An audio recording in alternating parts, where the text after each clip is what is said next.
হয়ে যায়। বাচ্চাগুলো যখন ৩-৪ বছর বয়স হয় দেখবেন ছেলেদের রুচি একদিক, মেয়েদের রুচি আর একদিক। ৪ বছরে পুলা বাপরে বাপরে কয় আব্বা আমারে সাইকেল কিনে দাও, আমারে ক্রিকেটের বইটে কিনে দাও, আমারে খুঁটো কিনে দাও, আমারে টেনিস বল কিনে দাও, আমারে র্যাকেট কিনে দাও, আমারে নেট কিনে দাও। ওর মন চলে যায় ডাইন দিক স্টার্টিং পুরুষের খেলনার দিকে। আর মাইয়েটা তার মারে কয় মা আমারে আশা খুঁটি কিনে দাও, আমারে মেয়েলি খেলনা কিনে দাও, পাটাভূতো কিনে দাও, আমারে পুতুল কিনে দাও। ওর মন চলে যায় এই দিক। এই যে দুইজনের স্টার্টিং দুই দিক চলে গেল, সৃষ্টিগত কুদরতি কায়দায় এমনই আল্লাহ পাক ভাগ করে দিছে। ধীরে ধীরে যখন বড় হয় দুইজনের সাবালেগ আর বড়ত্বের প্রমাণ অন্যভাবে হয়। ছেলেদের মোজ গজায়, দাড়ি গজায়, মেয়েরা যত বয়স হোক মোজ আর দাড়ি গজায় না। তাদের শারীরিক গঠন অন্য জায়গা পরিবর্তন, অন্য জায়গা ব্যস্কম হতে থাকে আল্লাহর কুদরতি কায়দায়। আপনি বাজারে যাবেন, যাইয়া কসমেটিক্স দোকানে বলবেন বাবা একটা ফেয়ার অ্যান্ড লাভলি দাও। যুবক কসমেটিক্সের দোকানদার বুড়ো রে কয় কাকা জেন্টস না লেডিস? আপনি কইছেন একটা ফেয়ার অ্যান্ড লাভলি দাও, ও সিমলা কয় কি যে কাকা জেন্টস না লেডিস? বুড়ো তো ইংরেজি বোঝে না, কয় বাবা জেন আর ইনসান অবুদিনে আমার রহিমা মাখাবে। উনি করছে মনে করছে যে জেন না ইনসান, তাই কইছে জেন্টস না লেডিস, পুরুষ না মহিলা। কেন কইল? কয় আল্লাহ পাক কেমন ভাবে নারী আর পুরুষকে ভাগ করে সৃষ্টি করেছেন। নারীদের ত্বক একরকম, পুরুষের ত্বক আর একরকম। ফেয়ার অ্যান্ড লাভলি তৈরি হয়েছে, নারীদেরটা পুরুষরা ব্যবহার করলে ডিসকালার হয়ে যায়, আবার পুরুষেরটা নারীরা ব্যবহার করলে চেহারা খারাপ হয়ে যায়, ডিসকালার হয়ে যায়। এই একই আগুন পানি মাটি বাতাস দিয়ে বানানোর পরে আল্লাহ তাআলা ত্বকের ভিতরে পার্থক্য করে দিয়েছে। পুরুষের বডিটা শক্ত, বক্সিং পাকাইলে টাইট হয়ে যায়, আর মহিলারা ঘুষি বানাতেও দিশে পায় না, এইরকম এটা উবোধ করে কিল দেয়। আর পুরুষের ঘুষি এক এক ঘুষির গায়ে দেওয়ার মন ওজন, ঠিক না? পুরুষ টাইট আর শক্ত আল্লাহ পাক পার্থক্য করে দিয়েছে। হ্যাঁ, আমি এ গল্প এমনি এমনি বলছি না, ভালো করে বুঝবেন। সৃষ্টিগত ভাবে আল্লাহ ভাগ করে দেওয়ার কারণে শরিয়াত আল্লাহ ভাগ করে দিয়েছে। কতক্ষণ শরিয়াত? পুরুষরা ইমামতি করবে, পুরুষরা ইমামতি করবে কেডা? পুরুষরা না।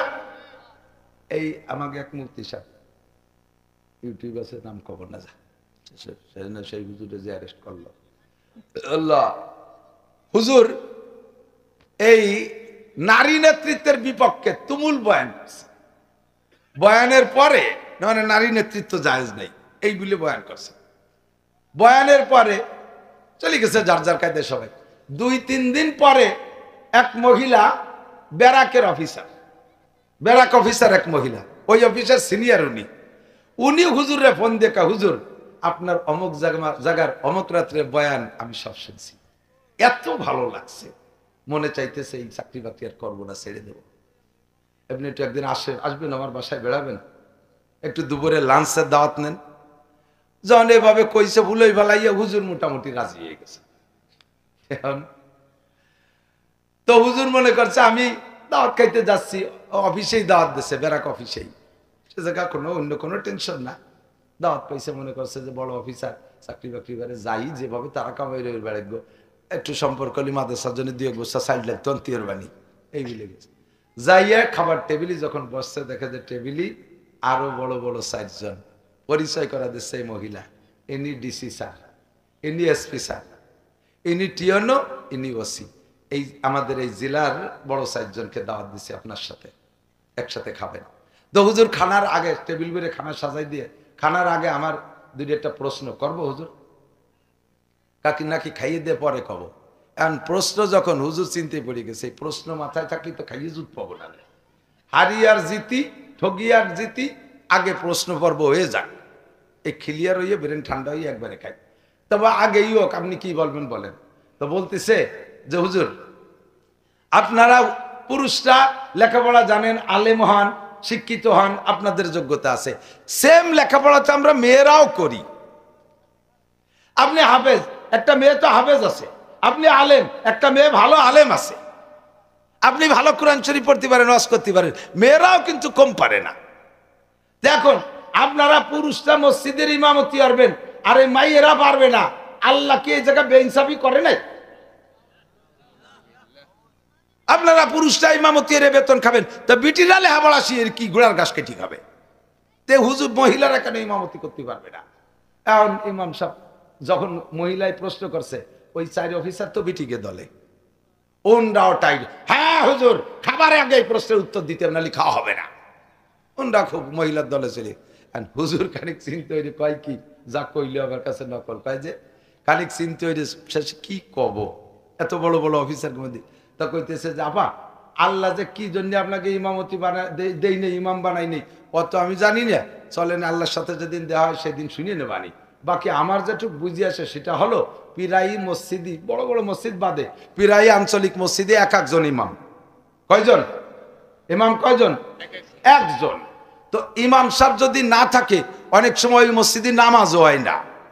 এই জন্যে ইমাম সাহেব যত বিপদ আপদ হোক না কেন মসজিদ মিস করে না, যা করুক আর না করুক টাইম মতো মসজিদে চলে আসে, ঠিক না? এখন ইমাম সাহেব পুরুষ মানুষের নিয়মিত এই ডিউটি পালন করতে পারতেছে। আপনারা মহিলাকে মাসে মাসে 3 দিন 5 দিন 7 দিন 10 দিন যেটা ঝামেলা আছে, সেই ঝামেলার সময় আপনারা আসলেন না মসজিদে, ওই কয়দিন মুসল্লিরা কুয়াইন দিয়ে মুকুচুরি ঘুরে বেড়াবেন। আল্লাহ মনে হয় সেই জন্য আপনাকে ইমাম বানায়নি। জবটা যখন তরমত হয়েছে ওই 4 জন এবার হুজুরির দলে আছে, হুজুর ঠিক, হুজুর ঠিক বলেছে। কাউন্সিলে যাইতে নিষেধ করি, কাউন্সিলে বসা অবস্থায় যদি সেই অ্যাক্সিডেন্ট হয়ে যায় চেয়ার নষ্ট হয়ে যাবে, কথা বলেন ঠিক না? অধিবেশনে গেছে, অধিবেশনে থাকা অবস্থায় যদি অ্যাক্সিডেন্ট হয়ে যায় চেয়ার নষ্ট হয়ে যাবে। শরীয়ত আল্লাহ তাআলা ভাগ করে দিয়েছে, নারীদের একরকম পুরুষরা একরকম। পুরুষরা জীবন ভরে 30 রোজা পূরণ করতে পারবে, মহিলারা বয়সের 55 বছর পর্যন্ত প্রত্যেক মাসে যে নাপাকির রক্ত মাসিক হয় এইটা রমজান মাসেও হবে। তারা জীবনেও 55 বছর বয়স পর্যন্ত যদি শরীর সুস্থ হয়, নিয়মতান্ত্রিক মাসিক হয়, তাহলে তারা রমজানে 30 রোজা পুরো করতে পারবে না। পার্থক্য আছে না নাই? পুরুষেরও পর্দা করতে হবে, নারীদেরও পর্দা। কোরআন শরীফের ভিতরে আছে কুল্লিল মুমিনিন ইয়াগুদ্দু মিন আবসারিহিম ওয়া ইয়াহফাজু ফুরুজাহুম। হে নবী উম্মতের পুরুষদেরকে বলে দাও তারা যেন পর নারীর দিকে না তাকায়, মহিলা সামনে আসলে চক্ষু বন্ধ করে রাখে, তারা যেন পর্দা করে। ওয়া কুল্লিল মুমিনাত ইয়াগুদ্দু মিন আবসারিহিন্না, নারীদেরকেও বলে দাও, নারীদেরকে বলে দাও তারা যেন পর পুরুষকে না দেখে, কোনো পুরুষকে যেন না দেখে। ও বন্ধু, বিষয়টা কিন্তু ভালো বুঝার বিষয়। আমরা আমাদের বউদেরকে ঘরের মধ্যে আটকায় রাখি, আমরা রাস্তাঘাটের পুরুষ আমাদের বউদেরকে দেখতে পারে না। বাস মাশাআল্লাহ একটা পর্দা করেছেন, কিন্তু মহিলারা ঘরের মধ্যে তাইকা জালনা খুলে দিয়ে রাস্তার বেটাকে উকি মারিয়ে দেখে। এ জানি আরেক দল হুজুর হইছে, তারা আইছে আবার এই ওয়াজে প্রজেক্টর লাগানো শুরু করছে। এই পাশে কথা কয় কিনা, এ বাড়ি জরুরি কথা হলে মাইকি কও, সবাই শুনি, আর না চুপ কর। প্রজেক্টর এখানে মেশিন দিয়ে মহিলারা যে জায়গা বসছে সেই জায়গা বড় পর্দায় এই প্যান্ডেলের সবাইরে দেখায়, বক্তারে দেখায়, মহিলারা দেখে দেখে ওয়াজ শুনবে। আপনারা কোন দলে তা আমি জানি না। এই যে কালকে রাত্রি, গতকালকে সম্ভবত এক জায়গা গেছি, সে জায়গা যাই এরকম প্রজেক্টর নিয়ে টানাটানি হতেছে। আমি এই প্রজেক্টর বন্ধ কর, কয় যে হুজুর ওই মহিলারা টাকা দিচ্ছে তো, প্রজেক্টরটা ওনরাই দিয়েছে, আপনাকে কাছে টাচ আছে না তো, তো আপনারা ওয়াজ করবেন, ওরা দেহে দেহে ওয়াজ শুনবে না। আমি তার যদি যায় তাহলে ওই জায়গাটা মেশিন দিয়ে, এই জায়গাটা পর্দা দাও, ওই জায়গা কোন কোন বিটি এসে আমরা দেখি। ওখানে যে মহিলারা আছে তারা তাকে আমরা দেখি। আমি মুখস্থ বিটিকে ওয়াজ করবো কি রে, বিটিকে দেখে দেখে ওয়াজ করি। কাজে এটা কি জায়েজ আছে নাকি? কে জায়েজ নাই? মহিলারা যেমন আমি তার ছায়াছবি দেখতে পারবো না, সেও আমার ছায়াছবি দেখতে পারবে না। কতক্ষণ? আর এই প্রজেক্টর মৌলবী, নতুন ইসলাম নিয়ে আইছে প্রজেক্টর মৌলবী, তারা কি সুন্দর কি ডাটেছে। আর সেদিন একজনে বলতেছে হুজুর আমি এই প্রজেক্টরের বিপক্ষে আগে ছিলাম না, ওই দিনের থেকে হয়েছি। আমার বউও গেছে ওয়াজ শুনতে, বিটিকের মধ্যে বইছে, আমি তো বইছি সামনে। তো ওয়াজের থেকে বাড়ি যাওয়ার পরে স্ত্রী আমার জিজ্ঞেস করতেছে, বলো তো অমুক বক্তার দাঁতগুলো কেমন? তুই কি আওয়াজ কও? বক্তা মাঝে মাঝে দাঁত একটু বেরোইছে, আবার তা টোটে আটকে গেছে, আর ছিলাম হলো 20-22 হাত ধরি, তা দাঁত কোনটা সাজানো না গুছানো আমি দেখছি নাকি? কয় যে তোমরা তো বক্তার মূল বডি দেখছো, দাঁত সাইজ মতো দেখছো, আমরা দেখছি যে পর্দায় বক্তা সে বিশাল, তার একটা দাঁত খেজুর গাছের মতন দেয়া গেছে, আইগুনু ভাইচুনু আগা গুড়া সব আমরা দেখছি। এই জন্যই সামনের থেকে কোন হুজুর প্রজেক্টরে ওয়াজ করতে আসলে আমি নিজে প্রতিবাদ করব। এটা জায়েজ নাই, এটা জায়েজ নাই। নারীদের পর্দা পুরুষকে দেখবে না, পুরুষের পর্দা নারীকে দেখবে না। কথা বলেন ঠিক ঠিক না? এখন এই পর্দা করতে দুই দলের পর্দার মধ্যে পার্থক্য আছে না নাই? নারীরা পর্দা করবে বোরকা ভরিয়ে, তা পুরুষও কি বোরকা ভরিয়ে পর্দা করবে? নারীরা বেহি বেড়ার ভিতরে ঘরের সাইড দেওয়ালের মধ্যে আটকানো থাকবে, পুরুষও কি আটকানো থাকবে? যার যার পর্দা ভিন্ন কায়দায় শরীয়ত আল্লাহ ভাগ করে দিয়েছে। কাজেই নামাজের ব্যাপারও আল্লাহ তাআলা পার্থক্য করে দিয়েছে। পুরুষের নামাজ একরকম, নারীদের নামাজ আলাদা রকম। বলেন, পুরুষের নামাজ একরকম, নারীদের নামাজ আলাদা রকম। পুরুষে ছানা বানবে, এই পুরুষে কানে উলো দেবে, এরকম হাত উঁচু করে কানের লতিতে বুড়ি আঙ্গুল মেশবে।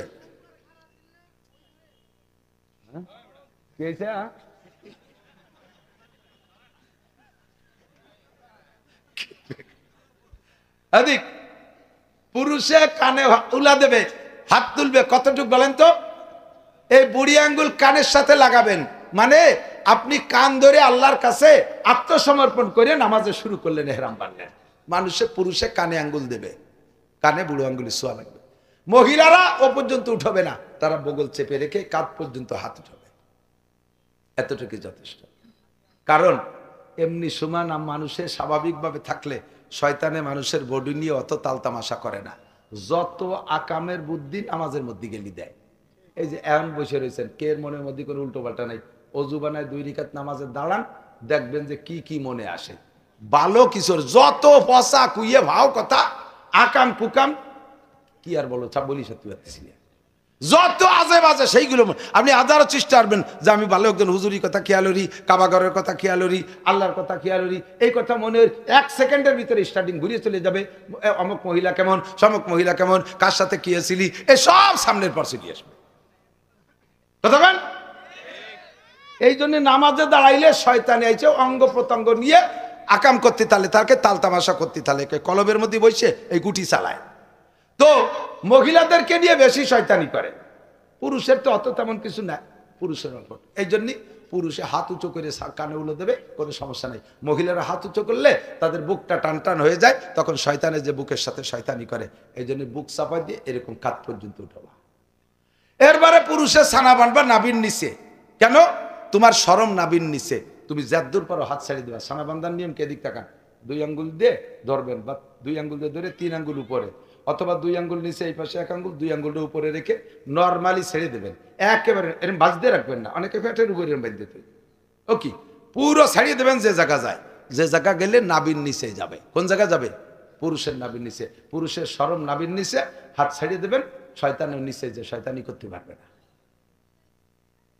মোটা মানুষ যারা বুড়িয়ালা কয় তাকে তো নাবির নিচে যাবে না, তাকে তো পেট বড় না, তাকেও নাবির নিচে, কারণ পেট বড় হলে তো পেটের সাথে নাবি উপরে উঠে চলে আসে।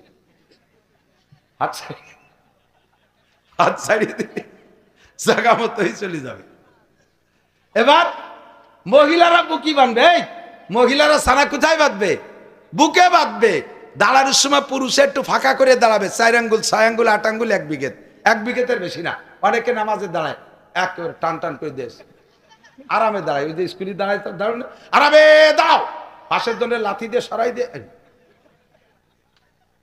শয়তানি যত। পুরুষে সর্বনিম্ন 4 আঙ্গুল, সর্বোচ্চ আধা হাত। আর মহিলারা পা দুটো মিশিয়ে দাঁড়াবে, শরমগাকে চাপা দিয়ে, যাতে শয়তানি করতে না পারে। তার রান মিশাইয়া নিচের সাইডটা হেফাজত করলো, তার বুকের উপরে শয়তানি করার সুযোগ। এই জন্য মহিলা ছানা বানবে বুকে। আমাদের আহলে হাদিস ভাইরা শেখা বিটারা বই বানবে, এই বিটারা বই বানবে কি ঠাবে? হ্যাঁ, বিটারা বই বানবে কি জন্য? ও জায়গা তাকে কি আছে? পার্থক্য আল্লাহ করে দিয়েছে। কথা কোন ঠিক না? নারীদের নামাজ একরকম, পুরুষের নামাজ আর একরকম। এবার সবাই মাসালা যার যার জানতে হবে কি হবে না। পুরুষের রুকু করবে, হাঁটুতে টাইট করে ধরে এই বাজুটাকে বডির থেকে আলাদা রাখতে হবে, মাঝখান দিয়ে ফাঁকা থাইকে যাবে। আর মহিলারা গায়ের সাথে মিশে যায়, কোনো মতে রানের উপরে হাত রেখে একটু কুজু হবে, তাতেই তাদের রুকু হয়ে যাবে। পুরুষে সিজদা করবে পিঠটা টান টান করে, মহিলারা সিজদা করবে মিশাই মিশাইয়া। পুরুষে বসবে বাম পাটা বিছিয়ে ডান পা খাড়া কইরা, মহিলারা দুইটা পা একদিক বের করে দিয়া একেবারে পাছাটা মাটির সাথে মিশাই দিয়ে বসবে। এভাবে পুরুষ আর নারীদের নামাজের পার্থক্য। মহিলা যত যোগ্য হোক না কেন কোনদিন মাহফিলে বয়ান করতে পারবে না। মহিলারা মাহফিলে বয়ান করতে পারবে না। মাইকে কথা বলেন পারবে? ওই দিক যান, রাজশাহী যান, কুষ্টিয়া যান, ওদিক গেলে দেখা যাবে। এই রাজবাড়িতে শুরু হয়েছে এই আকাম। এই যে কলেজের সামনে বিশাল পোস্টার, তারিখ হতেছে কত, 16 তারিখ না 17 তারিখ। এই তারিখে কলেজ মাঠে তাফসীর করবেন মুফাসসিরে কুদাল লতিফ হবে কবে। কুদাল আগে রাস্তায় মাটি কাটতো, রাস্তা সমান টমান করতো, সেই থেকে সে ওয়াজ করতি, তাহলে মুফাসসিরে কুদাল না। কোরআন শরীফও শুদ্ধ করে পড়তে পারে না। যেই মহিলার পায়ের আওয়াজ পর্যন্ত পর্দায় রাখা ফরজ, বাড়ির চার দেওয়ালের মধ্যে থাকবে, আল্লাহ কয় আস্তে আস্তে হাঁটবা, শরীরে ঝাঁকুনি লাগলে অলংকারের আওয়াজ যদি ওয়াল টপকায়া বাইরের পুরুষের কানে যায়, মাটিতে জোরে পা দিলে ধম করে শব্দটা যদি বাহিরের পুরুষের কানে যায়, যত পর পুরুষের কানে তোমার এই শরীরে ঝাঁকুনি আর অলংকারের শব্দ পায়ের আওয়াজ পৌঁছাইবে, অতজন পুরুষের সাথে তোমার আমল নামায় জেনার গুনাহ লেখা হইয়া যাবে। মহিলাদের আওয়াজও পর্দায় রাখতে হবে, শরীর অঙ্গ প্রত্যঙ্গ সব আটকায় রাখতে হবে। সেই মহিলা মাহফিলের ভিতরে মাইকে ঝাঁকা নাকা বক্তা বয়ান করে। আর আখেরি মুনাজাত, এমনি তো মহিলার একটু দিল নরম, যখন মুনাজাত শুরু করে কান দিয়ে কাটিয়ে হেরোই পেড়োই নয়। রাস্তায় যে বিটারা যাচ্ছে তারা জুড়ি মুড়ি থুইয়ে ব্যান ট্যান থুইয়ে মুনাজাতে শরীর বছর বইরে গল্প দেয়। নাসির হুজুর খালি আশা হাসি কুয়োরা রস করে। এই যে লতিফা বকেন যে মোনাজাত করলো, ফেরেশতারাও কান্দিয়ে দিয়েছে। ব্যাগ থুইয়ে 2 ঘন্টা তার সাথে মোনাজাত করছি, পরে তো আসতেই পারি না কান্তি। এই লতিফার মোনাজাতে যে কয়জন শরীক হয়েছে সব কয়টার আমল নামায় লতিফার একার সাথে জিনার গুনাহ হয়েছে। মোনাজাত তো ওই নেই। মহিলা কোরআন শরীফ পড়বে, পর পুরুষে যদি শোনে তিলাওয়াতের নেকি হবে না, জিনার গুনাহ হবে। মহিলা জিকির করে, পর পুরুষে যদি শোনে জিকিরের নেকি হবে না, জিনার গুনাহ হবে। মহিলা তালিম করে, তার তালিমের বয়ান যদি পর পুরুষে শোনে, তালিমের কোনো নেকি হবে না, জিনার গুনাহ হবে ওই সব পুরুষের সাথে। মহিলা মুনাজাত করে জোরে জোরে চিল্লায় কান্দে কান্দে, পর পুরুষে যদি শোনে, যত পুরুষের শুনবে অত পুরুষের সাথে জিনার গুনাহ হবে। এই সমস্ত মশালাগুলো তো তার জানতে হবে, মানতে হলে জানতে হয়। আপনারা পুরুষরা বিভিন্ন সেন্টারে যে বিভিন্ন পয়েন্টে যে জানতে পারেন, ওয়াজের মাঠে জানেন, ইজতেমায় যে জানেন, তবলিগি যে জানেন। এতদিন পুরুষদের হাজার হাজার মাদ্রাসা ছিল, সেখানে পড়ে পড়ে আলেম হইছে। মহিলাদের কোনো মাদ্রাসা ছিল না, তাদের শেখার কোনো ব্যবস্থা ছিল না। গ্রাম্য মক্তবে একটু কোনো মতে পড়াইতো, মনে আছে নাকি মসজিদের মক্তবে। আর শরিয়াত সম্মত পর্দা, বোরকা ছিল কয় প্রকার? বোরকা হলো 2 প্রকার বোরকা চলে আসতেছিল, ইরানি বোরকা আর কুরানি বোরকা।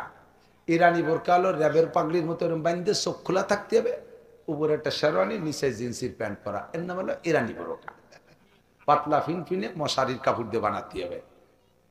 আর কুরানি বোরকা ঢিলা ঢালা হবে। সৌদি আরবের পুলিশ মহিলাদের বোরকা দেখলে বুঝবেন। হজে যারা গেছেন তারা সাক্ষী দেন, সৌদি আরবের পুলিশ, মহিলা পুলিশ হাত টান টান করবে, হাতের বাইরে আরো আধা হাত করে বেশি থাকবে, পায়ের নিচে 1-1.5 হাত, কারণ কাদা কিসের দেশ তো না, এই দুল খেয়ে বেড়াচ্ছে। এত ঢিলে যে বোরকার মধ্যে মানুষ আছে না, খালি বোরকায় টিপে বেড়াচ্ছে বোঝা যায় না, এরকম ঢিলে ঢালা। এর নাম হলো কোরআনি বোরকা, পর্দার জন্য বোরকা। পুলিশ মহিলা পুলিশ যে গাড়িতে, একটা পুরুষ পুলিশ সে গাড়িতে নাই। মহিলা পুলিশের গাড়িতে মহিলা পুলিশ, পুরুষ পুলিশের গাড়ি পুরুষ পুলিশ। মহিলাদের মহিলা পুলিশের ক্যাম্পে মহিলা, পুরুষের ক্যাম্পে পুরুষ। একটা মহিলা পুলিশ জানে না পুরুষরা কোথায় থাকে, পুরুষরা জানে না মহিলা পুলিশ কোথায় থাকে। এর নাম হলো 100% পর্দা। এগুলো জানতো না আমার দেশের মানুষরা। আল্লাহর রহমতে মহিলা মাদ্রাসার মাধ্যমে শিখতেছে। একটা আদর্শ মা যদি ঘরে না থাকে, আপনি আদর্শ সন্তান পাবেন কোথার থেকে?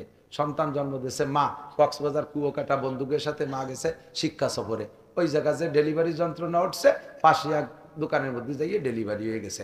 এই বাচ্চাটা তো মঈনুদ্দিন চিশতি হবে, কুতুবুদ্দিন বখতিয়ার কাকি, আব্দুল কাদের জিলানী হবে, ও হবে ইরশাদ শিখদের কানা জাহাঙ্গীরের পিসি আন্না, লুসো হাসিল হবে, ঠিক না? আর তাই গুটি খানিক আমার সামনে এনে বসাই দিয়ে হুজুর আপনি হিদায়ত দিয়ে কুতুব বানাই দেন, সম্ভব? জন্মের সময় যার বিসমিল্লাতে ভুল, ও ছেলে নবীর সরা করে না কবুল। ওর গোড়ায় মার খেয়ে গেছে, ওর ডেলিভারি হয়েছে কুয়োকাটা সরের উপরে, আর তাই আমি ফেরেশতা বানাই দেব। গাছ লাগানোর সময় মেহগুনি গাছ লাগাইছো বিহারে 30 বছর পর হুজুর একটা জ্বালালি খতম করি দোয়ারি সুজাই দিতে এই হবে কোনোদিন? আমরা হুজুররা দোয়া করবো আর আপনারা সন্দেশ্বর সবাই মিলে ঠেলবেন, আপনারা বেহায় যাবেন, গাছ সোজা হবে না। গাঁজাখোর, রেবাখোর, ফেন্সিলিন, হিরোইন সরের পর সুন্দর জায়গা পাইয়ে সে কাশবনের মধ্যে বসে বসে যেভাবে জিকির ফিকিরি আছে ওরা তসবি তালিম নিয়ে যে কিভাবে ওয়াশ করে সাইজ করা সম্ভব? কোনো মতো সাইজ করতে হলে ডাইস ভালো লাগবে। আমাদের দেশে শীতেই ভিটে বানায় না, শীতেই ভিটে, শ্বাসের ভিটে, এই শীতকাল আসতে বানাবে কি এক প্রকারের পিঠে, গোল লম্বা বেহা আছে না, দেখছেন না, এস এন যেরকম শ্বাস। তাহলে শ্বাস যেমন পিঠে তেমন, শ্বাস যেমন শ্বাস খান মমতাজ মার্কা, আর সে জায়গা যদি তুমি আহমদ শফি সাহেব ছেলেটা চাও তাই হবে কোনোদিনও? শ্বাস যেমন পিঠা তেমন। এই জন্য শ্বাস গড়ার কারখানা একমাত্র মহিলা মাদ্রাসা, আর কিচ্ছু না। স্কুল কলেজে মাতৃত্বের শিক্ষা নেই, সেখানে গেলে নারীদেরকে পুরুষত্ব শিক্ষা দিচ্ছে। জিন্সের প্যান্ট পরো, শার্ট পরো, বোতাম খুলে রাখো, কিসির আবার উন্না মুন্না, বক কাটিং, চুল কাটো, হাতে আবার চুড়ি লাগাবা কেন, ঘড়ি লাগাও ডান হাতে, এরপরে কানে দুল লাগাবা কেন, নাকে ফুল লাগাবা কেন? তুমি আর আমি একই রকম, এক কাতারে থাকবো। আমরা সম অধিকার, সম অধিকার কলাতে যাইয়া টিকতে পারবা না। সমান অধিকার যদি কলাতে চাও তাহলে গরুটা ষাঁড়টা আলচষে গাইডারে দিয়ে আলচষাতে হবে। বুঝলেন?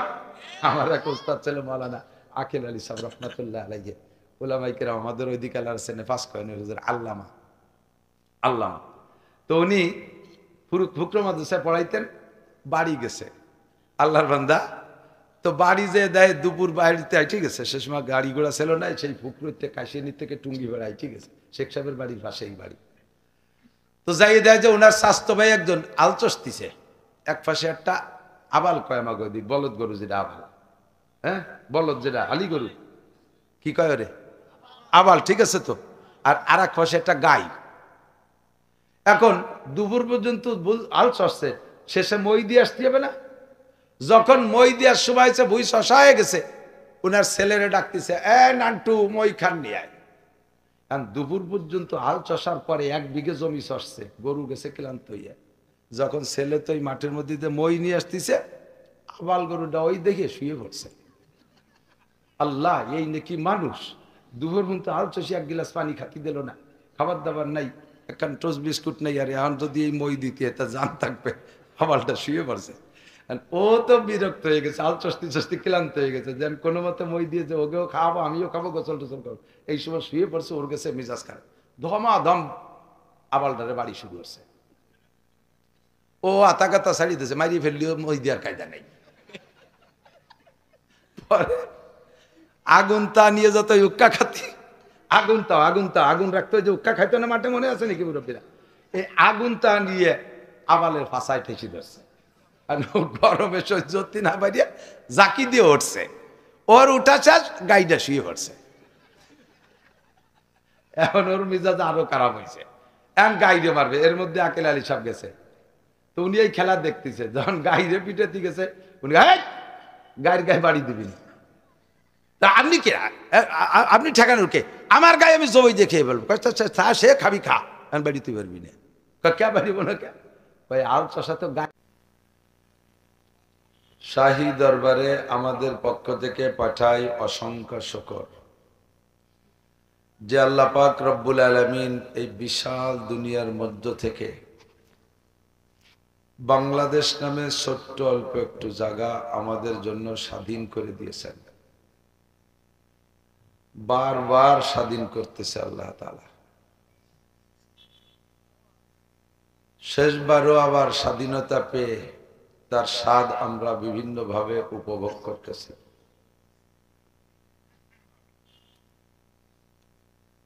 যে কোনো ধর্মীয় প্রোগ্রাম আমরা ইচ্ছা মতো করতে পারি, যেখানে খুশি নিজের জায়গা কিনে আমরা জমি ক্ষেত কিনে মাদ্রাসা করতে পারি, মসজিদ করতে পারি, মাহফিল মিলাইতে পারি,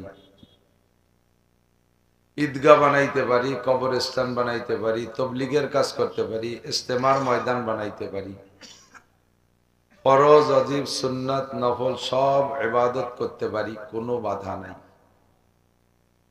তারই একটা অংশ হিসেবে আমরা এই চান্দেশ্বর মহিলা মাদ্রাসা পক্ষ থেকে আজকে মাহফিলের ইন্তজাম করে রাতের এই গভীর পর্যন্ত আহলে হক উলামায়ে কেরামের কাছ থেকে অনেক কথা শুনতে শিখতে পেরেছি, শুকর আদায় করি আলহামদুলিল্লাহ। শরিয়াতের একটা মাসআলার দাম এত বেশি, নবী আলাইহিস সালাতু ওয়াস সালাম মাসআলার মূল্যায়ন করতে গিয়ে বলেন, মাজলিসু ফিকহিন খায়রুম মিন ইবাদাতি 60 সানা। যেখানে ধর্মীয় আলোচনা হয়, বিশেষ করে মাসআলা মাসাইলের আলোচনা হয়, তো ওই মজলিসটা যত ছোট হোক, যত অল্পক্ষণের জন্য হোক, সর্বনিম্ন একটা মাসআলা বলা বলি যদি হয় ওখানে, তাহলে 60 বছর নফল নামাজ আর 60 বছর নফল রোজার চাইতেও বেশি নেকি।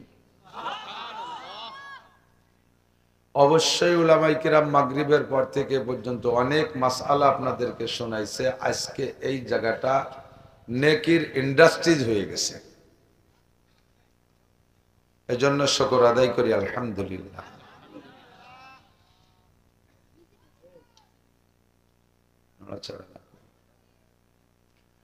রাত 11টা বেজে গেল,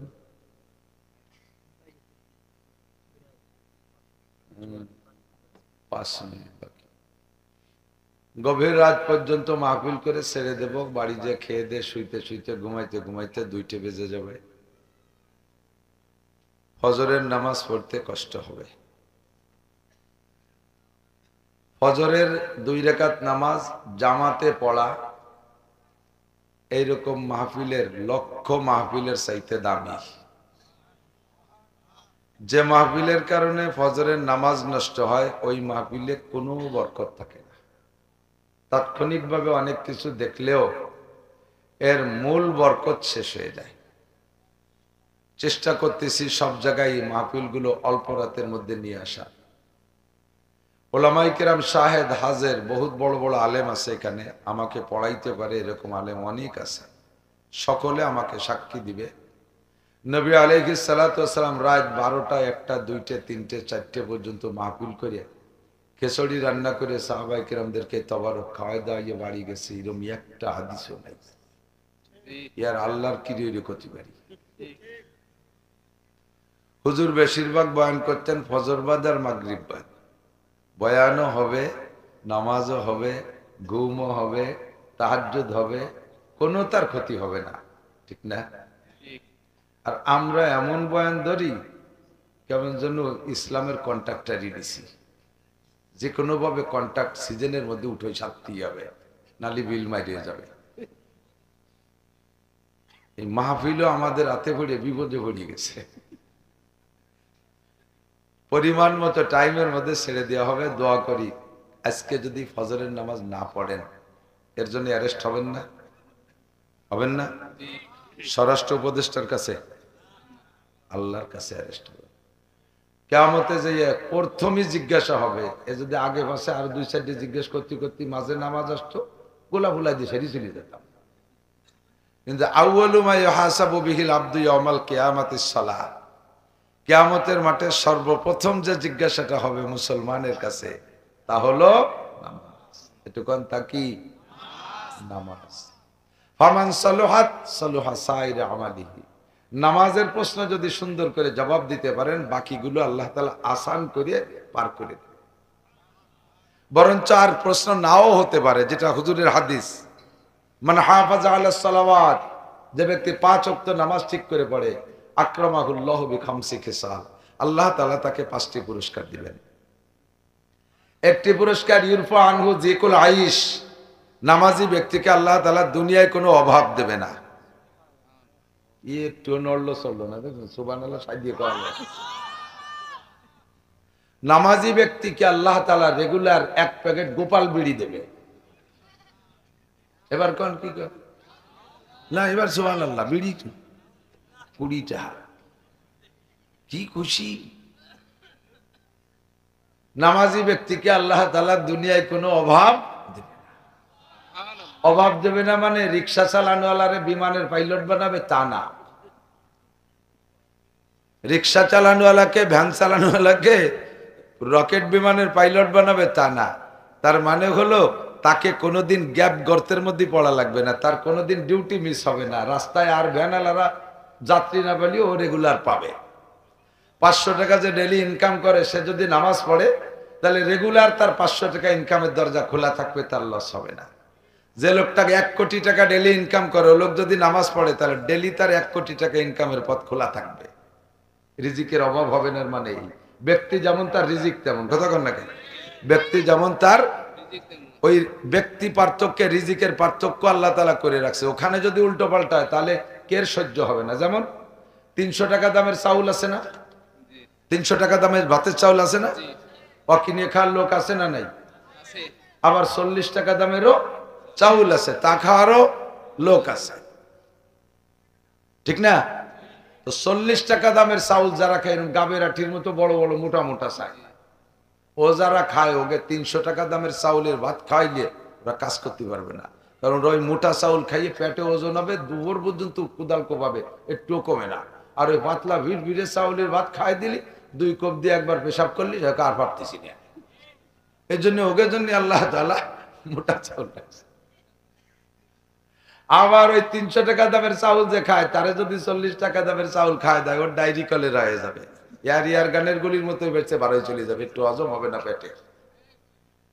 তো ব্যক্তি পার্থক্যে আল্লাহ তাআলা নিয়ামতের ব্যবস্থা রেখেছে। যে যে ক্লাসে আছে সে সেই ক্লাসে থেকে যদি নামাজ পড়ে তাহলে তার সেই অবস্থানের উপর রুজির অভাব হবে না। কোন সুবহানাল্লাহ। 3000 টাকা দামের লুঙ্গি আছে না, যারা কিনে পড়ে তারা নামাজ পড়লে 3000 টাকা দামের লুঙ্গির অভাব হবে না।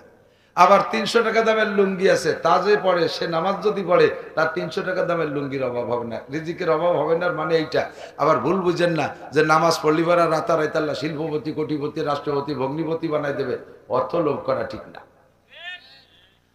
2 নম্বর হলো আযাবুল কবর, নামাজি ব্যক্তির কবর আযাব হবে না। বলেন না সুবহানাল্লাহ। মরার পরে প্রথম থানা, প্রথম একেবারে রিমান্ড হাউস হলো কবর। ওই জায়গা যদি পার পেয়ে যান কিয়ামত পর্যন্ত কবরে আর কোনো টেনশন নেই। এটা পাবেন নামাজের বিনিময়। কিসের বিনিময়? 3 নম্বর ইউতিহিল্লাহু কিতাবাহু বিয়ামিনিহি, আল্লাহ তাআলা কিয়ামতের ময়দানে নামাজি ব্যক্তির ডান হাতে আমলনামা দেবে। ওই জায়গা আমলনামা কোন দুলোবাই আর খালু জান্ডে ধরে ইচ্ছে মতো কুনা কুনিয়া নেওয়া যাবে না। যে আমার বংশের বড় অফিসার, ওনারে 2 লাখ টাকা দিছি, তুই দেখ একখান আমলনামা কিনে এনে দিতে পারিস নাকি, আমি ডাইনের দিয়ে ধরিয়ে নিয়ে ভেস্তে চলে যাবো ফেরেশতাকে সহে দুলো দিয়ে। ও জায়গা ওই ঘুষ মুস নাই, মামু খালুর কারবার না। ও জায়গা যদি ডাইন হাতে পকেটের মধ্যে সারিয়েছন, পকেট তো থাকবে না, থাকবে না হলো ল্যাংটা। যে জায়গায় দোশান্তির মধ্যে রানের মধ্যে হাত চিপে ধরে রয়েছেন, আমি ডাইনেতে আমল নেবো না, ওই জায়গায় চলে যাবে। বাম হাতে আপনি যত সারিয়ে রাখেন, লুকায় রাখেন যে বাম হাতে যেন আমল নামা না যায়, আমল নামা বাম হাতেরটা বাম হাতে চলে যাবে। এবং যাওয়ার সিস্টেম কি, ঘাড়ের উপর দিয়ে হাতকে 2 পেঁয়াজ দিয়ে বুকের মধ্যে দিয়ে ঢুকাইয়া পিছনে হাত বের করবে, ওই পাশে আমল নামা পৌঁছে দেবে ফেরেশতা। নামাজি ব্যক্তিকে আল্লাহ তাআলা ডান হাতে আমল নামা দেবে। ডান হাতে আমল নামা পার পরে আপনি কোন দিক যাবেন? জান্নাতে যেতে হবে। জান্নাত কোন জায়গায়? জান্নাত পদ্মা সেতুর ওপার। হ্যাঁ, পুলসিরাতের ওপার। যতদিন পদ্মা সেতু ছিল না ততদিন এইটারে কি মহাবিপদ গেছে। এখন তো সেতু হয়ে গেছে, কিচ্ছু মনে করি না। তো এই পুলসিরাত পার না হইয়া জান্নাতে যেতে পারবেন না। ঢাকা যাইতে হলে পদ্মা নদী পার হতেই হবে, যেদিক দিয়ে যান। আমরা এই পাশে যারা আছি যাবেন, এই পাশে যাবেন। ও কুষ্টিয়াও পদ্মা নদী আছে, রাজশাহীতে চলে গেছে, এই তো কালকে আসছি ওখান থেকে। সারা বাংলাদেশের এই বেল্টটা পদ্মা নদীর এই পাশে। আমাদের পদ্মা পার না হয়ে ঢাকা যেতে পারবো না, যেমন পুলসিরাত পার না হয়ে কেউ জান্নাতে যেতে পারবেন না। এবার পুলসিরাতে যাইতে ডান হাতে আমল নামা নিয়ে যখন পুলসিরাতের গেটে যাবেন, গোড়ায় যাবেন, আপনি দেখে আশ্চর্য হয়ে যাবেন। ওরে সুবহানাল্লাহ, 30,000 বছরের পথ, উঠতে 10,000, সমতলে 10, নামতে 10। চিকন, এত চিকন, চুলের সে চিকন আর হীরার সে ধার, জীবন ভরে শুনে আসছেন। এত চিকন হয় ওর মধ্যে যেত জাতি হবে, তাহলে তো ওটা চিকন হলেও শক্ত আছে, ভেঙ্গি চুরি পড়বে না। কিন্তু এটা ধরার মাস্টার যদি থাকতো, তাই দড়িয়ে নয় নিচের ভেঙ্গে গেল, উপর দিয়ে জ্বলতে গেল, সে ছাতাও নাই। কি বিপদ কন্দি। ভয়তে চক্ষু বন্ধ করে দাঁড়ায় থাকবেন খানিক, ওরে আল্লাহ উপার বলে বেসতে কিভাবে যাবো, আবার এই যে তুলসিরাতের নিচে দাউ দাউ করে আগুন জ্বলতেছে, ও ভেঙ্গে চুরে পড়লি তো আগুনের মধ্যেই চলে যেতে হবে। এই টেনশনে চোখ বন্ধ হয়ে গেছে, আবার চিন্তা করতেছেন যে বন্ধ হয়ে বসে থাকলি তবে না, বেসতে তো স্বরের উপার কি এরা যায়। চোখ খুলে দেখবেন যে পুলসিরাতের ওই পাশে চলে গেছেন, কোন ফাঁকে টের ওখান নেই। বিদ্যুৎ গতিতে পার হয়ে যাবেন। বিদ্যুৎ গতি মানে কি? সেকেন্ডে 1,86,000 মাইল। 1 সেকেন্ডে 1,86,000 মাইল বিদ্যুতের গতি। আপনি পুলসিরাত ওই গতিতে পার হয়ে চলে যাবেন। পুলসিরাত পার হয়ে যাইয়া পদ্মাশ্বরের মধ্যে ফাঁকা জায়গায় যে ঘুরে বেড়ানো লাগবে না, বেসতে পাচ্ছেন না খুঁজে পার তো আলামটা নিটুনে যেভাবে ওখানে বেসতে আমার কোনটা ওয়ায়াদখুলুল জান্নাতা বিগাইরি হিসাব, বিনা হিসাবে জান্নাতি। নামাজে বিনা হিসাবে জান্নাতি। তো দোস্ত, কিয়ামতের ময়দানে সর্বপ্রথম আপনার এই নামাজেরই হিসাব হবে। আপনাকে ডেকে বলবে, এই জামাল কামাল লালটু বল্টু জুয়েল টুয়েল টুলু লুলু ডলি পলি জরিনে সকিনে যারা আসি যদি খালেক মোল্লা মালেক মোল্লা, নামাজের হিসাব দিয়ে যা। বেচতে যাবি এত সস্তা নেই, বেচতে কি তোমার মাম বাড়ি নিজেদের কোনাকুনি আইটি চলে গেলি। এই নামাজের হিসেব কা, সব ভক্তের হিসেব। আগামীকাল ফজরের নামাজ নাই, এই তোর ফজরের নামাজ কর। আমি কত নামাজি মানুষ তুমি জানো না আল্লাহ। এই নাসির হুজুর অসময় এসে ওয়াজ ধরছে, সেই ওয়াজ শুনতে শুনতে আমার সাথে 2টা বেজে গেছে, শুইছে উঠতে পারিনি। এই হুজুরির দোষ। এবার আল্লাহ আমারে ডেকে, এই মৌলবী তোর এই কন্ট্রাক্টারি দেশে কিনা রাতবার তুই অস্করি করে দেশের মানুষের নামাজ নষ্ট হচ্ছে। সুরা এদিকে পিঠি সালা বেঁধে গেলেও কাজ হবে না, বাড়িতে কুড়া হয়ে যাবে একটা। আমার তো বাঁচতে হবে। আল্লাহ আমি ডায়েরিতে লিখে দিচ্ছি 9:30 থেকে 9:45 মধ্যে ওয়াজ করবো। আমি সেই সময় এই হুজুর আমারে ফাঁসে গেলে দিচ্ছে, ধরো ওই মাদ্রাসার হুজুর রে, এবার গুগু মুড়াই দিয়ে ধরবে ওনার। এই হুজুর আপনাকে ডেকে নিয়ে আসছে জান্নাতি বানানোর জন্য। লাস্টে যদি আপনাকে বেচতে পাঠাই দিয়ে উনি বিপদে পড়ে যায়, তাহলে কেমন বেকায়দা হবে না? কাজে আজকে একটু পাক্কা প্রতিজ্ঞা করি, যত কষ্ট হোক আমরা যেন এই সলজবের মুখোমুখি না হই, হুজুরের জন্য বেকায়দা না পড়ে, বক্তারা যেন বেকায়দা না পড়ে। কষ্ট করে হলিও আজকের ফজরের নামাজটা পড়বই ইনশাআল্লাহ। তো ফজরের রক্তের সাথে ইনশাআল্লাহ যে কয়জন কইছে ওই কয়জনই ফাঁকি দেওয়ার জন্য ইনশাআল্লাহ কইছে। বলেন ফজরের নামাজ পড়বই, আবার ইনশাআল্লাহ নাকি ইনশাআল্লাহ আমি সেই দিবানি কর্ণে করছি।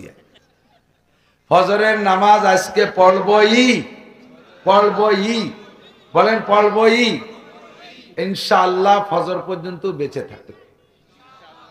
এই ইনশাআল্লাহ ফজর পর্যন্ত বাইসে, তার সাথে তোমার নামাজের সাথে না দুদু, যেমন আছে তা না। ইনশাআল্লাহ ফজর পর্যন্ত বাইসে, তার আগে যদি মরে যায় তো তোর ভালো লাগলো না। এই জন্য ইনশাআল্লাহ উক্ত পাওয়ার সাথে সম্পৃক্ত, নামাজের সাথে না। নামাজের সাথে পড়বই, পড়বো। কেউ যেন কেউ বিপদে না ফেলাই দেয়, ঠিক আছে না? অল্প সময় কষ্ট দেব না। আল্লাহ পাক রব্বুল আলামিন আমাদেরকে কোরআন শরীফের ভিতরে সবকিছুই শিখিয়ে দিয়েছে। নবী আলাইহিস সালাতু ওয়াস সালাম বলেন, ওয়াইলুল লিমান ক্বারাআহা ওয়া লাম ইয়াতাফাক্কার ফিহা। ওই জাতি কখনো পথ পাবে না, পথভ্রষ্ট অবশ্যই হবে, জাহান্নামী হবে, ক্ষতিগ্রস্ত হবে। হাত্তাকে কিয়ামতে ওয়াইল দোজখের বাসিন্দা হবে কারা? যারা কোরআন শরীফ পড়ে অথচ কোরআন শরীফ নিয়ে গবেষণা করে না, ওর ভিতরে ঢোকে না, ওখান থেকে মশালা বের করে আমল করে না। কোরআন শরীফ পড়ে, কোরআন শরীফের ভিতরে আল্লাহ পাকের অসংখ্য নিয়ামত, অসংখ্য বিষয় আলোচনা রয়েছে। এগুলোর ভিতরে গবেষণা করলে আল্লাহকে পাওয়া যায়। কতক্ষণ নবী পাক বলেন, তাফাক্কারু ফি খালকিল্লাহ ওয়া লা তাতাফাক্কারু। এই ছেলেরা খুব লক্ষ্য করে শুনবে, যুবকরা। আরে ওখানে মানুষ দাঁড়ানো না কলা গাছ দাঁড়ানো, বোঝা যাচ্ছে না। মানুষ যারা তারা ভিতরে এসে আসেন, চলে যেতে পারবেন। হ্যাঁ, এ জায়গা সব দিক দিয়ে হারকে কাহি গো বেরোয়া, হারকে কাহি গো বেয়া, হারকে কাহি গো বেরোয়া, হারকে কাহি গো বেয়া, দারো গিরো হাজে বো দরবাদরি দরগাহে নিস। যার খুশি আসো, যার খুশি চলে যাও। এ জায়গা কোনো গেট নাই, এ জায়গা দারোয়ান, চকিদার, দফাদার, পুলিশ দারোগা কেউ নাই যে টিকিট দিয়ে দিয়ে ঢুকছে, টিকিট দিয়ে দিয়ে বেরোচ্ছে। বিশাল গেট, বেড়ার চাইতে গেট বড়, ইচ্ছে মতো যাওয়া আসা করা যাবে। তবে বসলি লাভ আছে। কি লাভ? একটা মাসালা শুনলে, শিখলে, আমল যদি নাও করেন, আমল যদি নাও করেন, শিখার সময় আমলের নিয়তে শুনতে হবে। যদি আমল পরবর্তীতে নাও করেন, শুধু শিখার বিনিময়ে আপনাকে 60 বছর নফল নামাজ ও রোজার সওয়াব দেওয়া হবে। এত বড় ইনকাম, সহজ সরল ইনকাম। দুনিয়া, এই আমরা মনে করি যে দুনিয়া নগদ, আখেরাত বাকি। নেকি দিয়ে কি হয়? হুজুর কয় নেকি হবে, নেকি হবে। 2000 নেকি দিলে একজোড়া চামড়ার স্যান্ডেল দেয়, একজোড়া বার্মিস স্যান্ডেল দেয়, একজোড়া পঞ্চ দেয়। কোনো মুসি সিরা স্যান্ডেলও সেলাইরে দেয় না 2000 নেকি দিলি। নেকি দিয়ে কি আরে? এ দিয়ে কি করে? এই নেকি দিয়ে কেনার মতো দুনিয়ায় কোনো মাল নাই। এই জন্য নেকিরে দুনিয়ায় দেখা যাবে না। নেকি দিয়ে কেনার মাল হলো আখেরাতে। একটা নেকি যত বড়, তা যদি বিশ্লেষণ দেওয়া হয়, আপনি বুঝবেন যে দুনিয়া তাই দিয়ে কিনা যায় কিনা। 70,000 অহুদ পাহাড়। হাজি সাহেব যারা গেছেন অহুদ পাহাড় দেখছেন, হাজি আছেন না এর ভিতরে? অনেক হাজি আছেন। 70,000 অহুদ পাহাড়ে এক জায়গা করলে কট্টুক হবে? আপনার ঘরের সমান হবে না? এলি কথা কয় না। 70,000 অহুদ পাহাড় এক জায়গা হলে এখন ঘরের সমান হয়। বেশি আমরা শোকাক্রান্ত হুজুর আলাইহিস সালাতু ওয়াস সালামের ইন্তেকালের কারণে। একই মাসে নবীর জন্ম, একই মাসে নবীর ইন্তেকাল। কাজেই আনন্দ ও শোক দুইটাই একই মাসে। আনন্দ ও শোক বিজড়িত মাস রবিউল আউয়াল মাসের বিশেষ মুহূর্তে বর্তমান বাংলাদেশ বর্ষা বাদলের সিজন।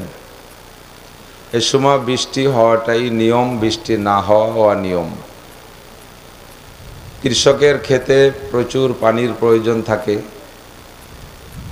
তো আল্লাহ পাক রব্বুল আলামিন আমাদের মাহফিল উপলক্ষে কিছুক্ষণ সুযোগ দিয়েছে। আকাশে মেঘ আছে, যে কোনো সময় আসতে পারে। আবহাওয়ার পূর্বাভাসে রাত 11টার পরে বৃষ্টিরও একটা পূর্বাভাস দিয়েছে। সত্য হতে পারে, মিথ্যাও হতে পারে। যতটুক সময় দিয়েছে এই সময়টাকে আমরা কাজে লাগাবো। এ উদ্দেশ্যে আল্লাহ তাআলা এই অঞ্চলের হাজারো লাখো মানুষের মধ্য থেকে বাছাই ছাঁটাই করে আমাদেরকেই মনোনীত করেছেন, পছন্দ করে রেখে নিয়ে এসছেন। শুকর আদায় করি আলহামদুলিল্লাহ। কতক্ষণ সময় সুযোগ পাবো তা জানি না। এমনিতে হায়াতের কোনো ওয়ারেন্টি গ্যারান্টি নাই।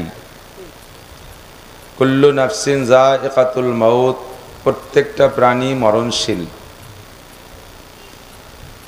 আমি আপনি মানুষ, অন্য সকলেই আল্লাহকে বিশ্বাস করে। অন্য সব প্রাণী মখলুক আল্লাহর সমস্ত বিধিবিধান মেনে চলে, যদিও তাদের জন্য পরকাল নেই। তাদের স্বীকার ও অস্বীকারে কিছু আসে যায় না। কিন্তু আমি আপনি স্বীকার করলে লাভ, অস্বীকার করলে লস, এটা আমরা সকলেই জানি। জানা সত্ত্বেও আমরা অনেক কিছু অস্বীকার করি, অন্তরে বোঝে না। অস্বীকার করি তার হাজারো প্রমাণ। একজন আমাকে বলতেছে, ভাই, আর রেস্তায় ভাই হয়, ভাই আল্লাহর প্রতি গভীর বিশ্বাস আছে, এত বিশ্বাস নিয়ে চলি, আমার মনে হয় তোমার চেয়ে আমার ঈমান বেশি, কিন্তু ফজরের নামাজ পড়তে পারি না, যে ফজরে উঠতে পারি না। তো যদি গভীর বিশ্বাস আল্লাহর প্রতি থাকে আর আখিরাতের প্রতি থাকে, জাহান্নামকে যদি অ্যাকুরেট বিশ্বাস অন্তরে থাকে, জাহান্নামের যে বিবরণ বর্ণনা ওলামায়ে কেরামের কাছ থেকে আমরা শুনে থাকি, তা যদি সত্যিই বিশ্বাস করে থাকি, তাহলে কোনো অবস্থাতেই আমার ফজরের নামাজ ছুটতে পারে না। সত্য না মিথ্যা? যাই জিজ্ঞাসা করবো যে আপনি এটা বিশ্বাস করেন, ওটা বিশ্বাস করেন, আপাতত মুখে বলবেন সকলে, যেহেতু বিশ্বাসের মজলিস। আল্লাহ আছে না নাই? আখেরাত আছে, কিয়ামত হবে, পুলসিরাত আছে, পার হওয়া ছাড়া উপায়। জান্নাত পুলসিরাতের উপার, ইপার না, কিন্তু যে পার হতে পারলাম না, যোগ্য যারা পাচ্ছে তারা যাক, আমরা এপার থাকি, এমন কোনো সুযোগ নাই। পুলসিরাত পার হতেই হবে যদি জান্নাতে যেতে হয়। তাহলে আল্লাহ আছে, আখিরাত আছে, কিয়ামত আছে, পুলসিরাত আছে, জাহান্নাম তো নাই, কথা কয় না? জান্নাত, হিসাব নিকাশ হবে, এসব কথাগুলো স্বীকার করি, কিন্তু বাস্তবে গেলে এর কোনোটা আমরা দেখি না। তো আল্লাহ বলেন, তুমি এ সব অস্বীকার করো, এমনকি অবশেষে আমি আল্লাহ নাই এটাও তুমি বললে বলতে পারো। যেমন লক্ষ কোটি মানুষে বলতেছে আল্লাহ নাই, এরকম বলনেওয়ালাও আছে না নাই? যাদেরকে বলে নাস্তিক। তো তুমি আখিরাত পরকাল সব অস্বীকার করলে করতে পারো, আসমান নাই, চন্দ্র নাই, সূর্য নাই, দেখেও তুমি অস্বীকার করতে পারো, কিন্তু একটা জিনিস অস্বীকার করতে পারবা না, তোমার মরণ হবে না। এ কথা কি বলতে পারবা? সকলেই স্বীকার করব, বিশ্বাস করব, মরিতেই হইবে। কুল্লু নাফসিন, এনি ম্যান, এভরিবডি, কুল, কেউ বাকি থাকবে না। যত লম্বা হায়াত পান না কেন অবশেষে মরতেই হবে হবে। মুসা নবী আলাইহিস সালাতু ওয়াস সালামের একটা আজীব ঘটনা হাদিসের মধ্যে আসছে। মুসা আলাইহিস সালাতু ওয়াস সালাম যত নবী রাসূলই চলে গেছে, বিশেষ করে আদম আলাইহিস সালাতু ওয়াস সালাম থেকে নিয়ে ইদ্রিস আলাইহিস সালাম পর্যন্ত খুব একটা ঝামেলা ছিল না, তখন কাফের ছিল না। নূহ আলাইহিস সালাতু ওয়াস সালামের সময় থেকে এসে কাফের মুশরিকদের সাথে নবীদের লড়াই, আর সমস্ত নবী এই আন্দোলন কইরা যুদ্ধ বিগ্রহ করে এই দুনিয়া থেকে গেছেন। তো মুসা নবী আলাইহিস সালাতু ওয়াস সালাম আর ইব্রাহিম আলাইহিস সালাম এই দুইজন আন্তর্জাতিক খ্যাতি সম্পন্ন দুই ধামলার সাথে লড়াই করছে। ইব্রাহিম আলাইহিস সালামের লড়াই নমরুদের সাথে, যে সারা পৃথিবীর রাজা, আর মুসা আলাইহিস সালামের লড়াই মিস্টার ফিরাউনের সাথে। কার সাথে? আরে খালি ফিরাউন কাই, মিস্টার ফিরাউন না, হযরত মাওলানা ফিরাউন, পীরে কামেল ফিরাউন, মিস্টার ফিরাউন। এই মিস্টারদের সাথে লড়াই করে করে ওনাদের জিন্দেগি কাটছে। প্রত্যেক নবীর কাফেরদের সাথে যে যুদ্ধ বিগ্রহ গ্যাঞ্জাম, তার লম্বা ইতিহাস কম বেশ শুনে থাকেন। তো কোরআন শরীফের ভিতরে সবচাইতে বেশি আলোচনা হয়েছে মুসা আলাইহিস সালাম আর ফিরাউনের গল্প, সবচেয়ে বেশি। আমার মনে হয় ভাগ করলে অর্ধেক কোরআন শরীফ পড়ে যাবে ওই দিকে, আয়াত গুনে বের করতে গেলে। তো মুসা আলাইহিস সালাতু ওয়াস সালাম তো শত্রুদের মধ্যে বসবাস করে। ইতিমধ্যে একদিন উনি বসা হায়াতের শেষ প্রান্তে এসে, তো সামনে এক ভদ্রলোক আসছে বড় ভদ্রতার সাথেই, কিন্তু সামনে বৈশাই আচানক উদ্ভট এক কথা, ইয়া মুসা জিতুকা লিআন আখুযা রূহাক, মুসা আমি তোমার জান নিতে আসছি। যে সময় চতুর্দিকে উনার শত্রুতে ভরা, এই মুহূর্তে যদি কেউ সামনে আইসা যত পিসা বা সুকার পাগড়ি দুটে তিনটে মাথায় পরিয়ে এসে যদি কয় যে আমি তোমার জান নিতে আসছি, তাহলে এই লোকটা মুসা আলাইহিস সালামের দোস্ত না দুশমন? আর কথা কয় না, যে জান নিতে আসে ও কি দোস্ত হয়নি কি কোনোদিন? ও তো দুশমনই। তো মুসা আলাইহিস সালামের কাছে লোকটা পরিচয় দেয় না উনি কে, সেই বলছে জিতুকা লিআন আখুযা রূহাক, আমি তোমার জান নিতে আসছি। তো মুসা আলাইহিস সালাতু ওয়াস সালাম মিজাজি মানুষ, নবীদের ভিতরে সবচেয়ে মিজাজি মুসা আলাইহিস সালাম। ফিরাউনের বাবরসি বনি ইসরাইলের একজনের সাথে গ্যাঞ্জাম বাঁধাইছে, সে লোক যায় মুসা আলাইহিস সালামের কাছে মামলা দিয়েছে, ওই কাছাকাছি ছিল। মুসা আলাইহিস সালাম যাইয়েই ফিরাউনের বাবরসির একটা থাপ্পড় মারছে, নবীওয়ালা জালালি থাপ্পড়, একে থাপ্পড়ে শেষ। এই মার্ডার কেসে রয়ে গেলেন মুসা আলাইহিস সালাম। তো আজও এই লোকটা যখন সামনে এসে বলছে আমি তোমার জান নিতে আসছি, মুসা আলাইহিস সালাতু ওয়াস সালাম আর ধৈর্য ধারণ করতে না পারে ফাজরাবা আলা আইনিহি, বক্সিন লাগাই দিয়েছে চোখ জড়াইয়া, ঘুষিয়েরটা মারি দিয়েছে চোখে, চোখেরটা নষ্টই হয়ে গেছে। বুখারী শরীফের হাদিস খুঁজলে আপনারা পাবেন। চোখেরটা কানা হয়ে গেছে, নষ্ট হয়ে গেছে। লোকটা আর কথা না বাড়াইয়া চোখ চাইপে ধরে চলে গেছে। কোথায় গেছে? ফিরাউনের কাছে, আল্লাহর কাছে চলে গেছে। তো আল্লাহ পাক, আল্লাহ তো দেখতেছেন সবই। তারপর আল্লাহ জিজ্ঞেস করে ফামা বালুকা ইয়া মালাকাল মাউত, আজরাইল তোমার কি খবর, চোখ চেপে ধরে আসছো? রব্বি জরাবানি মুসা, আল্লাহ তুমি এত মানুষের জান আমারে যে নিয়াইলিয়া, এইরকম মিজাজি মানুষ তো আমি দেখিনি কোনো। তোমার মুসা আমার চোখে বক্সিন দিয়েছে। আল্লাহ পাক জিজ্ঞেস করলেন তুমি জিজ্ঞেস করো নাই যে কেন মারলো? আল্লাহ যদি জিজ্ঞেস করলে আর এক ঘুষি দেয়, তাহলে চোখ দুইটাই চলে যাবে, আসবো কিভাবে? এক চোখের উপর দিয়ে সারিয়েছি। আল্লাহ এবার বলেন ইজহাব, যাও। সুম্মাস আল, যে জিজ্ঞেস করো লিমা জরাবাকা, তোমাকে ঘুষি দিল কেন, মারলো কেন, জিজ্ঞেস করো।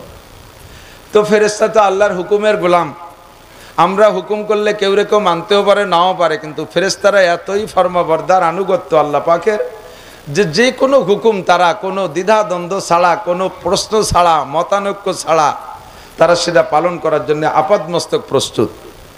তো আজরাইল আলাইহিস সালাম বললেন, আল্লাহ তুমি বললে তো যাওয়া লাগে, তবে লোকটা বড় মেজাজি, আবারও যাব। তা আল্লাহ বলেন, তোমার সন্দেহ আছে, আগে তোমার চোখটা অপারেশন করে দেই। তা আল্লাহ তাআলা আজরাইল আলাইহিস সালামের চক্ষুকে সুস্থ করে দিলেন, কোন হাসপাতালে পাঠাইয়া। ওয়া ইযা আরাদা শাইআন আন ইয়াকুলা লাহু কুন ফায়াকুন, যাহা কিছু করার ইচ্ছা করেন মালিক কোন শব্দ বললে হয়ে যায়। আল্লাহ বলেন কুন সাহিহান, আজরাইলের চোখ ভালো হয়ে যাও, সাথে সাথে সুস্থ হয়ে গেছে। কোন সুবহানাল্লাহ। এখন যাও। তা আজরাইল সালাম বলতেছেন, আল্লাহ আপনি বললে যাওয়া লাগে, তবে লোকটা বড় মেজাজি, একবার তো মার খেয়েই আসলাম। তো আমার একটা পরামর্শ, সব নবী রসুলদের সাথে জিবরিল আলাইহিস সালামের সম্পর্ক ভালো, ওনার সাথে কোনো নবীর গ্যাঞ্জাম নাই, কাজে উনাকে পাঠাইলে কেমন হয়। বলছে তুমি আমাকে যেতে আমি যাব, তবে উনারে পাঠাইলে কেমন হয়, উনার তো নবীদের সাথে সম্পর্ক ভালো। তা আল্লাহ পাক বলে আচ্ছা ঠিক আছে, তা জিবরাইলই যাক। জিবরাইল তুমি যাও, জিজ্ঞেস করো মুসাকে কেন আজরাইলকে মারলো। জিবরিল আলাইহিস সালাম আয়েশা বলতেছে, ইয়া মুসা লিমা জরাবতা মালাকাল মউত আজরাইল, তুমি আজরাইলকে মারলে কেন। মুসা আলাইহিস সালাতু ওয়াস সালাম তো নবী, আচমকা লজ্জা বোধ করতেছেন। বলেন কি, কই আজরাইলকে মারছি। কয় যে একটু আগে একটা লোকের চোখে ঘুষি মারলেন না। হ্যাঁ, ও তো দেরি করলে ওরা মেরেই ফেলতাম। তো উনি কে, উনি আজরাইল। জিব্বে কামড়ে বলেছে আস্তাগফিরুল্লাহ। তো উনি আজরাইল তো আমি চিনি না, উনি আইসে আমার তো চতুর্দিকে শত্রুতে ভরা, আর এভাবে সামনের পর আইসে কয় তোমার জান নীতি আইসি, ওর তো খালি হাতে ছেড়ে দেওয়া যায় না, এই জন্য এক ঘুষি দিছি। আর যদি কথা না বলে বসে থাকতো মেরেই ফেলতাম। তো উনি যে আজরাইল তো আমি জানি না, আমি বড় লজ্জিত। তো জিবরিল আলাইহিস সালাম বলছেন, আচ্ছা যেই হোক না কেন, আপনার শত্রুতে মারুক আর আজরাইলে মারুক, মরলে তো আপনি আসল জায়গায় চলে যাবেন। যেই আল্লাহর মহাব্বতে ফিরাউনের সাথে লড়াই করেছেন, যেই আল্লাহর মহাব্বতে এত যুদ্ধ বিগ্রহ করছেন, দেশান্তর হয়েছেন, হিজরত করেছেন, যেই আল্লাহর মহাব্বতে নীলদরিয়া পার হয়ে বংশ ধরে এই পার চলে এসে মরুর ফাঁকা জায়গা রয়েছেন, ঘর নাই, বাড়ি নাই, পানি নাই, খাবার নাই, দাবার নাই, কিচ্ছু নাই, তো মরলেই তো সে আল্লাহর কাছে যাবেন, তার আগে তো আল্লাহর সাথে সরাসরি দেখা হবে না। তো আপনি মরাকে ভয় পেলেন কেন।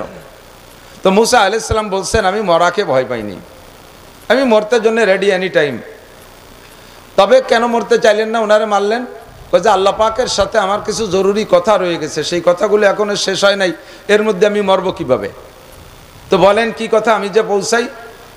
তো মুসা আলাইহিস সালাম বলছেন যে আপনার কাছে বলবো তো আজরাইলের কাছে বললেও পারতাম। উদ্দেশ্য কি, যে আল্লাহ পাকের সাথে আরেকটা বার কথা হবে। প্রেমিকা প্রেমিকের প্রেমাস্পদের সাথে যতবার কথা বলতে পারে অতবার মজা না। মুসা আলাইহিস সালাম সরাসরি আল্লাহর সাথে কথা বলেছেন। এতদিন তো কথা শেষ হয়ে গেছে, এখন ইন্তেকালের সময়, তাই উনি চাইছেন যে মরার আগে আরেকটা বার গল্প করে মরবো। এর জন্য জিবরাইলকে বলছে তোমার কাছে বলা হবে না, ওটা তার সাথে হবে কথা, যে প্রস্তাব পাঠাও, প্রস্তাব পৌঁছাও। তো জিবরিল আলাইহিস সালামও কথা না বাড়াইয়া চলে গেছে, যে বলছে আল্লাহ তোমার সাথে কিছু কথা বলতে চাই। তো মুসা আলাইহিস সালামকে আল্লাহ পাক ডেকে পাঠাইছে, আসো। আল্লাহ আর মুসা আলাইহিস সালামের মাঝে কথোপকথনের জায়গা হলো জাবালে তুর, তুর পাহাড়ে গল্প হয়। মুসা আলাইহিস সালাম গিয়েছেন, আল্লাহ পাক জিজ্ঞেস করছেন তুমি আজরাইলকে মারলে কেন। তো আল্লাহ এই কারণে মারছি, তোমার সাথে একটু শেষ গল্প করব, তার আগে আমি মরতে রাজি না। আর উনি পরিচয় না দিয়ে এসে মানুষের রূপ ধারণ করে আসছে, এই জন্য আমি মনে করছি আমার জানের শত্রু, তাকে আমি তো খালি হাতে ছাড়তে পারি না, তাই মারি বসছি। তো বলো তোমার প্রস্তাব কি।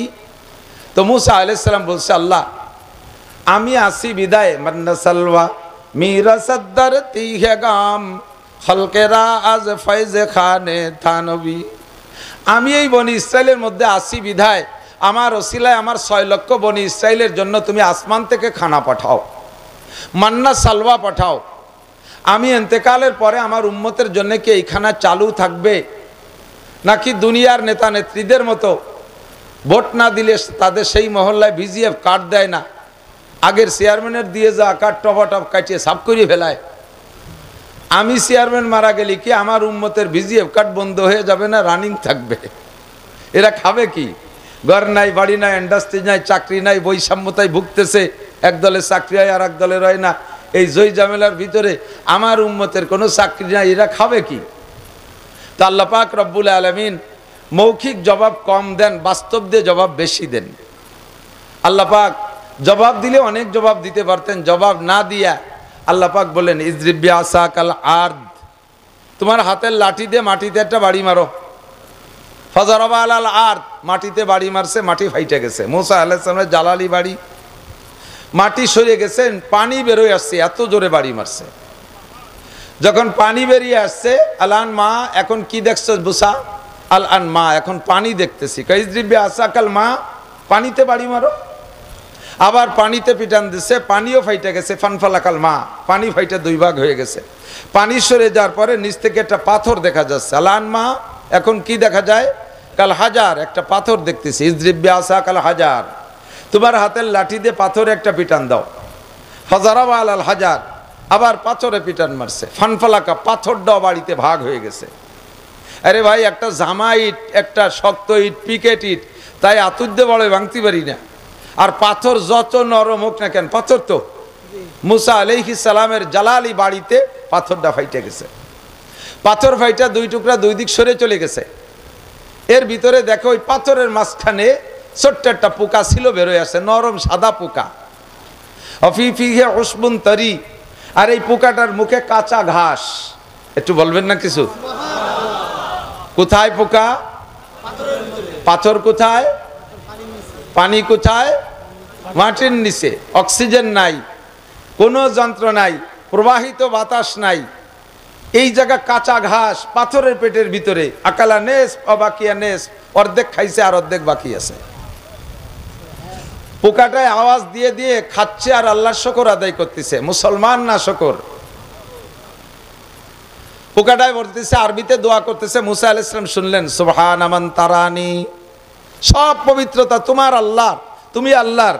মান তারানি, যে আল্লাহ তুমি আমাকে দেখতেছো। মাটির নিচে পানি, পানির নিচে পাথর, শক্ত পাথরের পেটের ভিতরে আমি থাকি, তুমি আরশে আজিম থেকে আমাকে দেখো। এ ভাই, দেখে কতক্ষণ? দেখে কে? দেখে ওই পোকারে দেখে, আমারে দেখে না। গাঁজাখোর পাট বাগানে যে গাঁজা কিনা বেচা করে, আল্লাহ দেখে না? দেখে। দেখে ফেনসিলিল হিরোইন বেচা কিনা লাগে তো দেখে না? ঘুষখোররে দেখে না? সুদখোররে দেখে না? নুসরে দেখে না? দেখে। দেখে পোকায় কয়, সুবহানা মান তারানি, সব পবিত্রতা তোমার, তোমার কোনো দোষ নাই, তোমার কোনো দোষ নাই। যত দোষ আমাদের। সুবহান, হে আল্লাহ তুমি পবিত্র। মান তারানি, যে আমাকে দেখতেছো। ওয়া তারিফু মাকানি, আমার ঘর বাড়ি কোন জায়গা তাও তুমি জানো। ক্ষুদ্র পোকা আমি, আশরাফুল মাখলুকাত না আমি, ফেরেশতাও না আমি। আমার খোঁজ খবর না রাখলে তুমি আল্লাহর কিচ্ছু আসে যায় না। আমি কোন জায়গায় থাকলাম না থাকলাম তা নিয়ে ভাবারও তোমার সময় না থাকা দরকার। ও রব্বুল আলামিন, আমি দুনিয়ার ঘর বাড়িতে বসবাস করতে পারি না, প্রখর রৌদ্র সইতে পারি না, প্রবাহিত বাতাস সইতে পারি না, বেশি গরম সইতে পারি না, বেশি ঠান্ডা সইতে পারি না, এই উন্মুক্ত পরিবেশ আমি বরদাস্ত করতে পারি না। আমাকে তুমি যেভাবে বানাইছো, আমার শরীরের সাথে অ্যাডজাস্ট হয় এমন একটা আবহাওয়া দিয়া, এমন সুন্দর একটা ঘর দিয়ে তুমি আমাকে রেখেছো। ও তারিফু মাকানি, তুমি আমার ঘর বাড়ি সম্পর্কে খবর রাখো।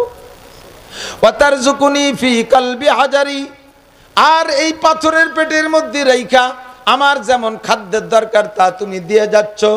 ও রব্বুল আলামিন, আমি একেবারে তরল খাইতে পারি না, তরল খাইলে তৃপ্তি পাই না, শক্ত আমি চাবাইতে পারি না, নরম কাঁচা ঘাস আমার দরকার, তা তুমি নিয়মিত আমার জন্য 3 বেলা পরিবেশন করছো। এই জন্য সব পবিত্রতা তুমি আল্লাহর। মুসা আলাইহিস সালাম পোকাটার এই তার জবানের জিকির আর শুকর এইগুলো শুনলেন আর দেখলেন, আর তার খাবারের ব্যবস্থা দেখলেন। রব্বুল আলামিন সরাসরি দেখাই দিয়েছেন, মুখ দিয়ে আল্লাহ পাক মুসা আলাইহিস সালামকে ভাষা দিয়ে কিছু বলেন নাই। মুসা আলাইহিস সালাম দেইকা খাররা মুসা সাইকা, একটা চিৎকার মেরে সিজদায় পড়ে কয়, রব্বুল আলামিন, এই পোকাটা আশরাফুল মখলুকাত না, এর জন্য কোনো নবী রাসূল দোয়া মুনাজাত করে না, এর জন্য কোনো সরকার বাহাদুরের কোনো বাজেট বরাদ্দ নাই। মালিক তুমি তাকে এমন একটা পোকা যার জন্য জান্নাত নাই জাহান্নাম নাই, হাসরে মিজানে পুলসিরাতে কোনো জবাবদিহিতা নাই, এই পোকাটারে বানাইছো মাত্র তোমার কোনো উদ্দেশ্যে, তাকে তুমি নিয়মিত খানা খাওয়াচ্ছ। ও রব্বুল আলামিন, আমার 100 ভাগ একিন আগে ছিল, এখন 1000 ভাগ একিন হয়ে গেছে। আমি মুসা চলে যাওয়ার পর